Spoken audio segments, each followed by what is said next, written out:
But in a previously unreported deposition obtained by New Times, Vallejo admitted to perhaps an even greater ethical violation. He said in a sworn statement that, for virtually the entirety of his time in office, his wife was quietly employed by the infamous Trump-tied Desser family, who are among the city's most prominent developers. Vallejo told attorneys in an April 5 interview that he and his wife created two shell companies, including one LLC headquartered in Wyoming, to hide the payments from the public. While his wife was taking publicly undisclosed payments from the Dessers, Vallejo voted on issues related to Desser properties. "I wanted something that not everybody could sit there and look it up and be all up in our business," Vallejo told investigators probing the Wyoming LLC. Vallejo also told prosecutors the Desser family had hired two allies and lobbyists, Keith Donner and Ringo Kayard. Reached by phone, Michael Desser asked New Times to send him questions in writing. He did not immediately respond to a follow-up email. Gil Desser posing for New Times in 2004. Jonathan Postel. The billionaire Dessers, headed by father Michael and son Gil, have a long history in South Florida real estate. In the 80s, they teamed up with Donald Trump to build multiple Trump-branded properties. Gil Desser is a noted friend and fan of Trump's. He told Bloomberg he was so enamored with the president's memoir, The Art of the Deal, that he wrote a book or poured on it when he was in high school. In 2017, Brazilian authorities launched a money laundering probe tied to the Porsche-designed tower, a recently built luxury Desser complex in Sunny Isles Beach. The Dessers themselves are not targets in that criminal probe. Vallejo's statements raise new questions about the billionaire family's influence over South Florida politics. In 2015, the city of North Miami Beach unanimously passed sweeping zoning changes that benefited the Dessers, who own most of the Intracoastal Mall property and hope to redevelop the site into a mixed-use complex with shopping areas and thousands of living spaces. "Our city had been held back for years by people who will come up and complain about any change," Vallejo said from the dais. Vallejo told investigators this year that his wife was getting paid by the Dessers at the time. The city of North Miami Beach, a community of 44,000 people, has basically been one walking ethics violation for much of the past decade. Vallejo was the second consecutive mayor indicted on corruption charges. Myron Rosner was charged after leaving office. A 2017 deal to sell off the city's public water utility to private managers resulted in a brief FBI investigation. Another city commissioner, France Pierre, was recently found guilty of ethics violations for a 2015 incident and was briefly removed from office this year for missing too many meetings.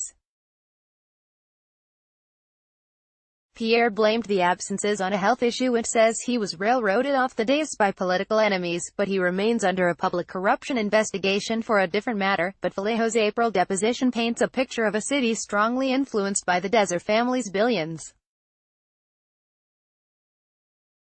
Vallejo told Miami-Dade State Attorney Catherine Fernandez-Rundle's investigators the Dessers hired his wife as an employee at their Desser Auto Museum just off Biscayne Boulevard. As of the April 5 deposition, Vallejo said his wife was still working for the Dessers. Vallejo said his family set up two accounts to stash the payments, one called JATC, and another named Creations Unlimited. Vallejo said the companies were created to receive payments from the Dessers to his wife. The latter was based in Wyoming. Prosecutors said the Dessers were paying JATC at least $5,000 per month.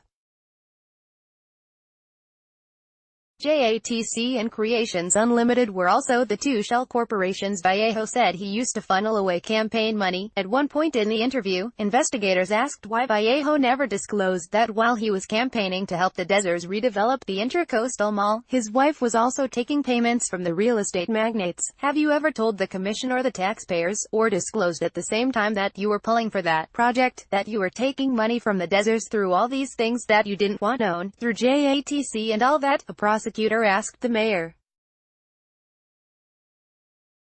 Do you think that's something that people would be interested in, that you're paying your personal expenses with part of their money? Vallejo responded that he didn't think there was anything unethical about that situation.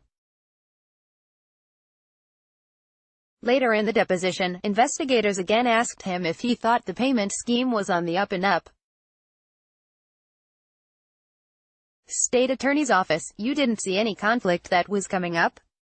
By her working, Vallejo, you know what, I actually looked up, myself, in the actual Dade County Commission on Ethics stuff, and I couldn't, I don't know, maybe I'm reading it wrong, but I could not find where there was a conflict. So, well, have you written, I'm thinking about opening up a Wyoming corporation and a corporation here and I want to wash this money through two different corporations. What kind of answer do you think you'd get to that? Oh, they'd probably, if I would think that, but, you know what, so, no, I don't, I think they would say no, so, okay, good guess.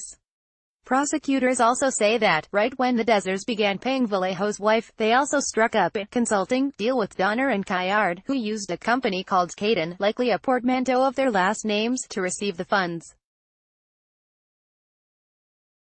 Kayard, an infamous political figure in Miami's Haitian community, was arrested in 2008 on racketeering charges, but they were dropped after he entered a pretrial diversion program. Vallejo said Kayard was brought in to help persuade the city's Haitian American community to support the Deser family's development ideas. Vallejo also told the state attorney's office that Donner was paying for the mayor's subscription to an email blast campaign data service used for campaigning while he was in office. Reached via phone, Donner denied he or Kayard had any knowledge of the Deser family's payments to Vallejo's wife.